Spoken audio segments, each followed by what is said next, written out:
Mis saludos, queridos amigos. Bienvenidos una vez más a este salón de estudio de la lección de Escuela Sabática. Hoy vamos a estudiar el tema que lleva como título El conflicto detrás de todos los conflictos. Hay una cosa interesante que encontramos en la palabra de Dios y que puede confundir a algunos, y es el hecho de que en el Antiguo Testamento, sobre todo en ese periodo de la conquista y a lo largo de la vida de algunos reyes, encontramos guerras sucesivas que el pueblo de Israel tuvo que librar en contra de pueblos que habitaban en aquella comarca y que eran pueblos que habían perdido por completo la misericordia de Dios. Habían sido desprotegidos de la misericordia de Dios por causa de su impiedad. Dios le había dado muchas oportunidades a sus pueblos para que se arrepintieran de sus pecados y de sus crímenes, pero todo había sido en vano. Así que finalmente Dios tomó la determinación de desarraigar todos aquellos pueblos que podían ser un obstáculo para que su plan se cumpliera, de que el pueblo de Israel se convirtiera finalmente en la luz de las naciones, del cual vendría el Mesías. Pero la manera de desarraigar a aquellos pueblos resulta quizás para muchos un poco difícil de entender, pues estas guerras sucesivas no compaginan de alguna forma con el carácter de misericordia y de amor de Dios que muchos piensan, realmente no está en relación directa con la actitud que tenía que asumir el pueblo de Israel para poder finalmente limpiar toda aquella comarca de todos esos enemigos. Entonces, ¿cómo poder dar respuesta a esto? ¿No? ¿Cómo entender que el pueblo de Dios, que fue elegido por Dios, llevara a cabo tales acciones? ¿Cómo es posible conciliar la imagen de un Dios guerrero con su carácter de amor? Así que el tema de hoy pues trata precisamente de tratar de traer un poco de luz y de explicar exactamente por qué sucedieron estas cosas y cuál era el plan inicial de Dios, el plan original de Dios para lograr finalmente sus propósitos.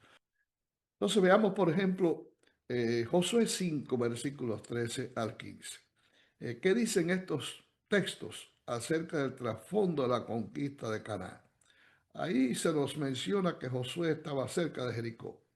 En esos momentos, cuando él estaba allí, me imagino que estaba orando, pidiéndole a Dios sabiduría, pidiéndole a Dios su dirección para saber cómo obrar. En respuesta a su oración fue enviado alguien. Alguien apareció en el escenario y él vio a un varón que estaba delante de él, el cual tenía una espada desenvainada en su mano. O sea, era un guerrero, indudablemente. Y Josué, yendo hacia él, le dijo: ¿eres de los nuestros o de nuestros enemigos? Y él respondió: no, mas como príncipe del ejército de Jehová he venido ahora.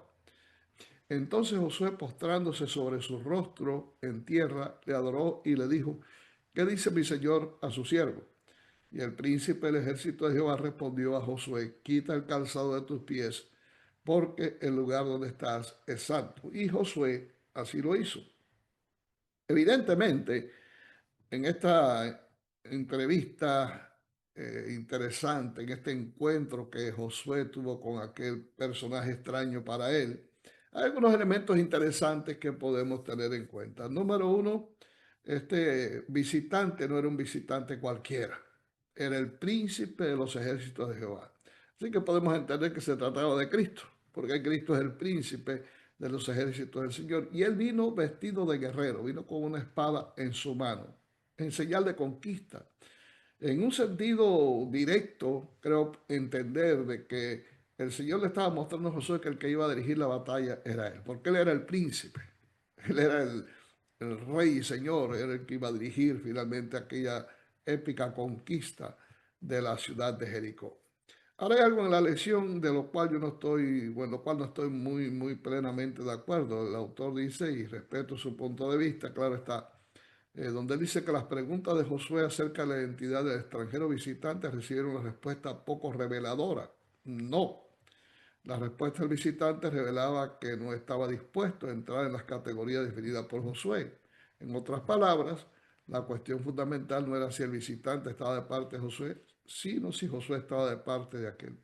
Mm, yo entiendo, es mi modo de ver, de que cuando el visitante celestial le dice a Josué no, no se está refiriendo exactamente a negar cualquiera de las dos formas que Josué había expuesto.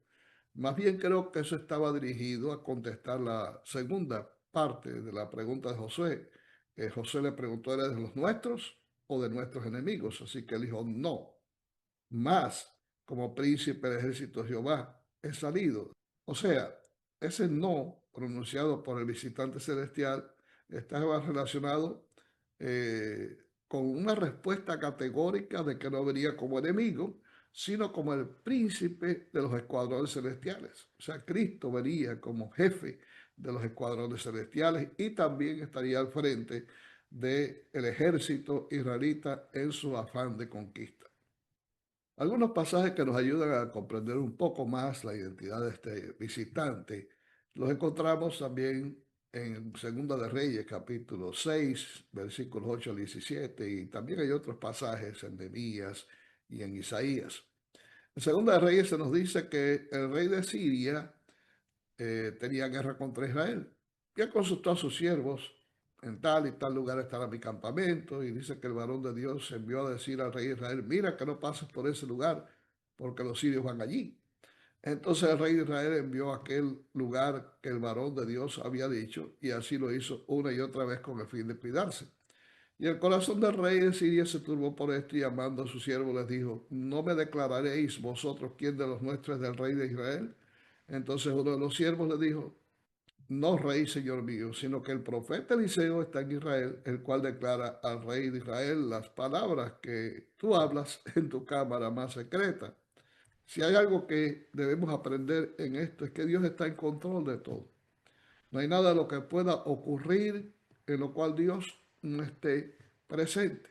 Todo lo que sucede en tu vida, las situaciones difíciles por las que tengas que pasar, Dios está al frente de todo esto. Dios es el que controla todas las cosas. Dios es el que permite que cosas ocurran o impide que esas cosas puedan ocurrir. O sea, no podemos sustraernos a la realidad de que a cada paso que nosotros damos, el ángel de Jehová está a nuestro lado para defendernos, para ayudarnos en todas aquellas situaciones que podamos enfrentar. Y el hecho es que si nos mantenemos fieles a Dios y siempre estamos conectados con el Señor, podemos tener la completa seguridad de que ese ángel que diariamente está con nosotros va a ser un escudo protector contra todos los dardos de fuego que el diablo pueda lanzar contra ti y contra mí también. Así que lo más importante es siempre vivir, como dice el Salmo 91, ¿no? Habitar bajo la sombra del Altísimo. Porque cuando habitamos bajo la sombra del Altísimo podemos contar entonces con la protección de Dios. Podrán caer a tu lado 1000 y 10.000 a tu diestra, es la promesa, mas a ti no llegará. Ahora, este conflicto, como todos los demás conflictos que encontramos a lo largo de la historia bíblica, no es una cosa, diríamos, casual. No, esto tiene un trasfondo más profundo. Esto surge en un tiempo en que ni tú ni yo siquiera vivíamos, ni pensamos vivir, más en un tiempo cuando ni este mundo existía. Este conflicto surge no en la tierra, este conflicto surge precisamente en el lugar donde menos se pudiera pensar. Me estoy refiriendo al cielo. Y ahora tú te preguntarás, ¿y cómo eso es posible? Bueno, la Biblia precisamente nos habla de eso. Si vamos al Apocalipsis, vamos a encontrar allí en el capítulo 12, versículos 7 al 9, la respuesta a esta pregunta. ¿Qué sabemos del conflicto en el que Dios mismo era partícipe? ¿Cómo Dios partícipe de un conflicto cuando Dios lo que sencillamente a su alrededor lo que hay es paz, lo que hay es armonía, lo que hay es belleza, lo que hay es amor? Bueno, vamos a ver qué nos dice la Biblia. Dice ahí Apocalipsis 12, 7 al 9, después hubo una gran batalla en el cielo. Mira, el Apocalipsis es altamente simbólico, pero cuando aquí dice que fue en el cielo, tenlo por seguro que la batalla fue en el cielo, aunque no entiendas eso. Ahora dice que en esta batalla Miguel y sus ángeles luchaban contra el dragón y luchaban el dragón y sus ángeles, pero no prevalecieron, ni se halló ya lugar para ellos en el cielo, y fue lanzado fuera aquel gran dragón, la serpiente antigua que se llama Diablo y Satanás, el cual engaña al mundo entero, fue arrojado a la tierra y sus ángeles fueron arrojados con él. O sea, hay una batalla en el cielo. Ya se menciona que este dragón es el diablo, es Satanás. Entonces, en esa contienda había otro contrincante que era Miguel. ¿Quién es Miguel? El nombre Miguel quiere decir el que es igual a Dios. Tal como Cristo dijo acá en la tierra, yo y el Padre, una cosa somos. Quiere decir que Jesús es el único que es igual a Dios. Por lo tanto, este es Miguel, es Cristo precisamente. Allá en el libro de Daniel, capítulo 12, versículo 1, se menciona que Miguel es el gran príncipe que está de parte de los hijos de tu pueblo. Se utiliza la palabra príncipe, tal cual se usó acá con Josué, más como príncipe del ejército de Jehová he salido. Quiere decir que en estos casos encontramos a Cristo presente en eventos que son importantes. En el cielo también Cristo tuvo que hacerle frente a este eh, enemigo que todavía no hemos identificado, que era el diablo y Satanás. ¿Cómo es posible que el diablo o Satanás estuviera en el cielo? Para ahí tenemos que buscar otros textos de la Biblia que nos ayudan a comprender eso. Y vamos a Isaías capítulo 14, versículos 12 al 14. Ahí dice el profeta, ¿cómo caíste del cielo, oh lucero, hijo de la mañana? Cortado fuiste por tierra, tú que debilitabas a las naciones. Tú que decías en tu corazón, subiré al cielo, en lo alto, junto a las estrellas de Dios, levantaré mi trono y en el monte del testimonio me sentaré a los lados del norte. Sobre las alturas de las nubes subiré, seré semejante al Altísimo. Mira qué claro lo presenta aquí Isaías. En Apocalipsis nos habla que fue echado del cielo, fue arrojado del cielo. Aquí nos está hablando también Isaías de la caída de este ser extraordinario que en estos momentos no se menciona como Satanás, sino se menciona como Lucero. De ahí viene el término Lucifer, ya tú has oído hablar de ese nombre, ¿no? Y se menciona que este Lucero es hijo de la mañana, era hijo de la gloria de Dios, era hijo de la luz, pero fue echado por tierra. ¿Por qué razón? Bueno, porque dice que él debilitaba a las naciones. Él tuvo un sentimiento de arrogancia, quiso subir, dice, al cielo junto a las estrellas de Dios, ahí voy a estar. Voy a levantar mi trono y en el monte del testimonio, donde se encontraba Dios precisamente, me sentaré a los lados del norte y sobre las alturas de las nubes subiré y seré semejante al Altísimo. Bueno, él sabía que no podía llegar a ser igual al Altísimo porque Dios es eterno. Dios tiene vida en sí mismo. Lucifer no, Lucifer era un ser creado. Por lo tanto, él sabía perfectamente que no podía llegar a ser como Dios, pero quería ser semejante a Dios y quería gobernar como Dios. Déjame decirte que el problema de Lucifer radicaba exclusivamente en su envidia de una persona que habitaba el cielo, que era precisamente Jesús. Él le tenía envidia a Jesús porque Jesús era el príncipe de los ejércitos de Jehová y él quería ese puesto. Para poder lograrlo, él tenía que crear un golpe de estado en el cielo, eliminar a Cristo y colocarse él al lado, a la derecha de Dios, quería estar allí. Y entonces, pues provocó una sedición en el cielo, comenzó a infundir entre los ángeles del cielo un espíritu de rebelión contra Dios, denunciando que Dios era un Dios tirano, que era un Dios cruel, que se complacía en mantenerlos a ellos privados de una libertad que él podía ofrecerles, obedeciendo una ley que era totalmente injusta. Y mira cómo son las cosas que hay en ese ambiente de felicidad y de buen llevar entre todos. Él tuvo éxito y la tercera parte de los ángeles del cielo le hicieron caso. Así que después de muchos diálogos que se tuvo con él, Jesús mismo habló con él en ciertas oportunidades, trataron de hacerle entender que estaba siguiendo un camino equivocado y que podía llevarlo a una situación difícil. No quedó más remedio que echarlo del cielo. Y ahí está la gran batalla. ¿Cómo fue la gran batalla?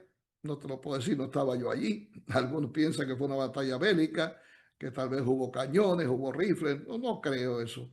Pero sí hubo una batalla de principios y una batalla en la cual Lucifer llevó la de perder completamente y fue echado por tierra. De ahí cuando es echado por tierra, cuando sale del cielo, ya no es su nombre Lucifer, ahora es el nombre Satanás, porque Satanás quiere decir adversario. O sea, él es el adversario de Cristo, el adversario de Dios. Y de adelante la guerra fue encarnizada. Hasta el día de hoy la guerra se mantiene. Entonces, la historia es interesante, tiene muchas ramificaciones porque después entra este mundo a formar parte de la historia. pero ya quizás es su harina de otro costado. Pero entonces Ezequiel también nos da un poco más de luz sobre esto. Dice que él era el sello de la perfección, hablando de Lucifer. Era lleno de sabiduría y acabado de hermosura.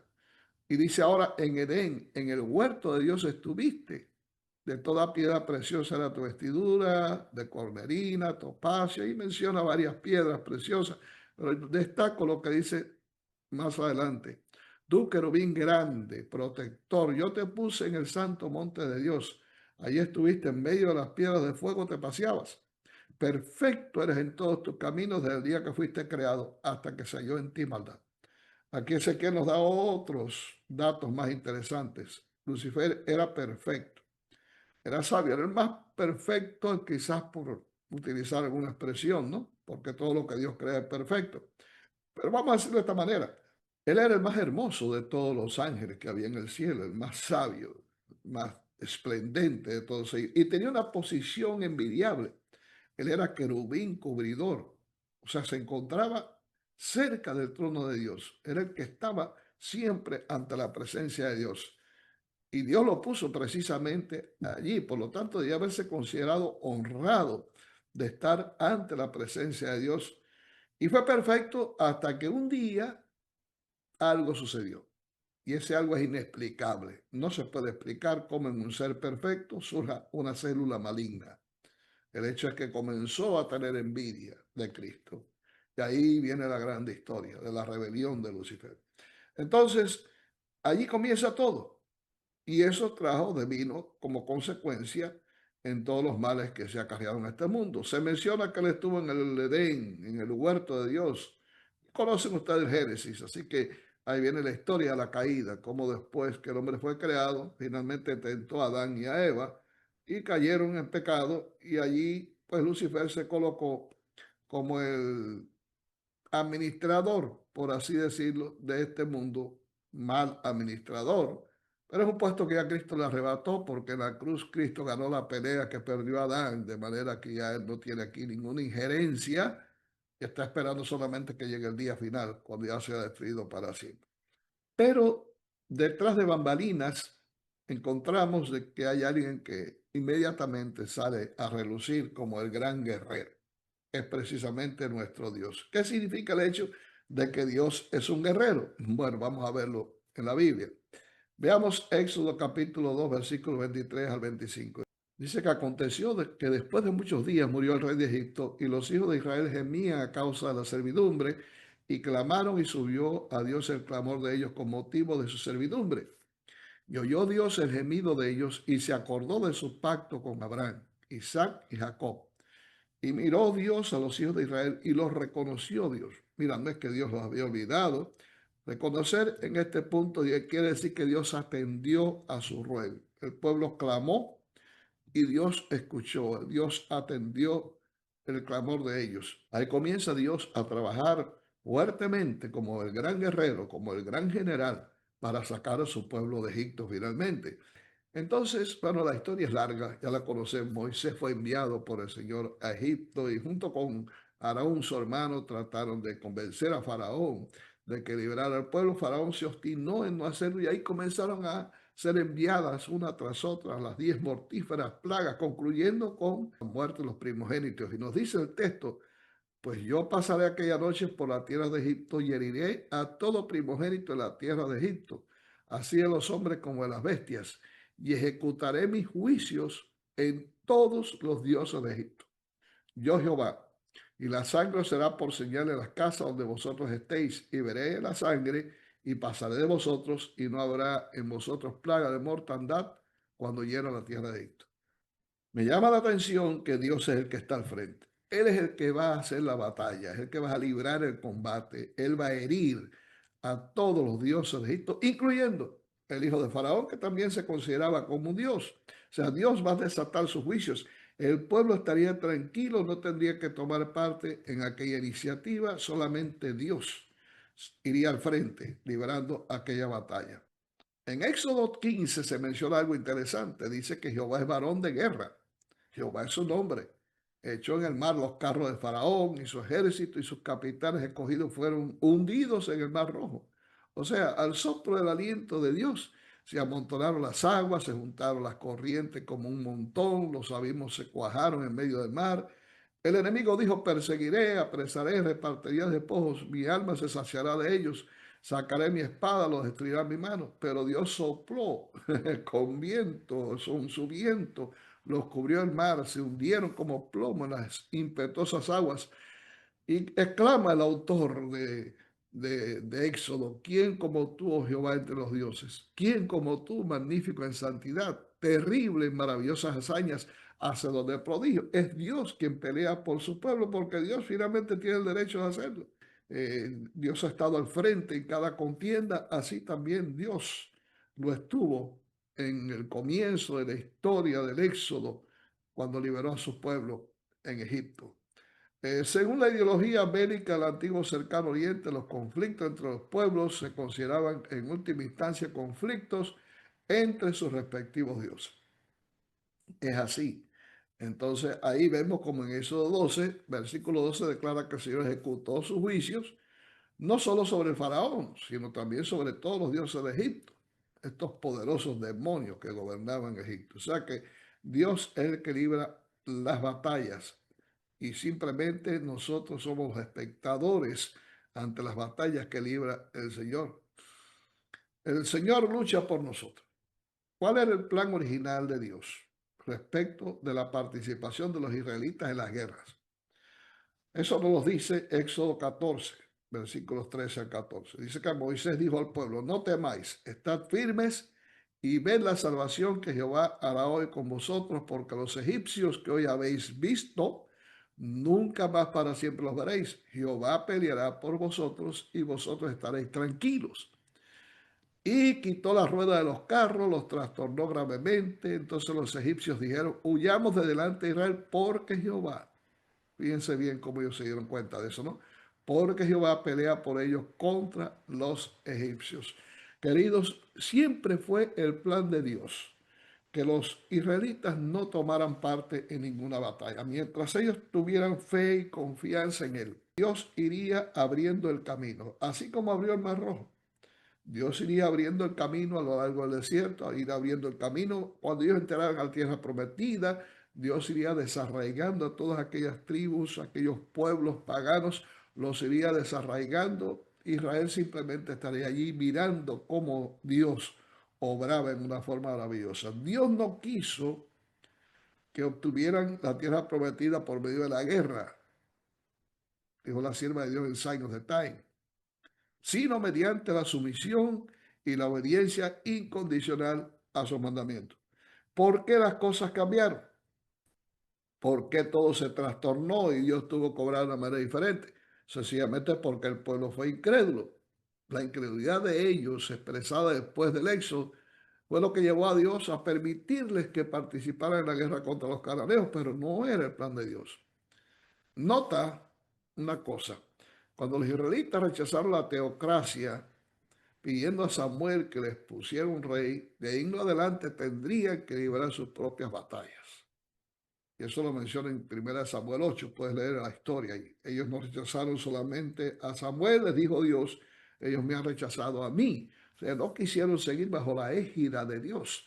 Ellos quisieron buscar un rey mundano, humano, para que fuera al frente de ellos. Así que de ahí en adelante, y ellos dijeron claramente, queremos querer un rey para que libre nuestras batallas. No queremos que Dios sea el que libre las batallas, pues ellos mismos se pusieron el sayo.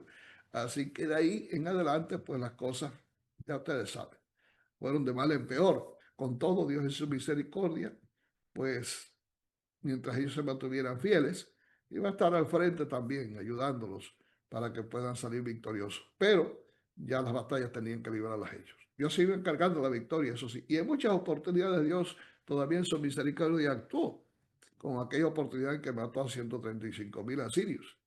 O sea que Dios es un Dios de misericordia, ¿no?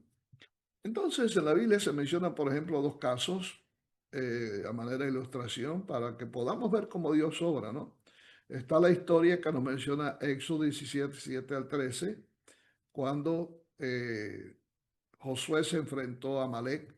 Amalek había sido un pueblo despiadado que mató a muchos israelitas cuando iban avanzando rumbo a la tierra prometida.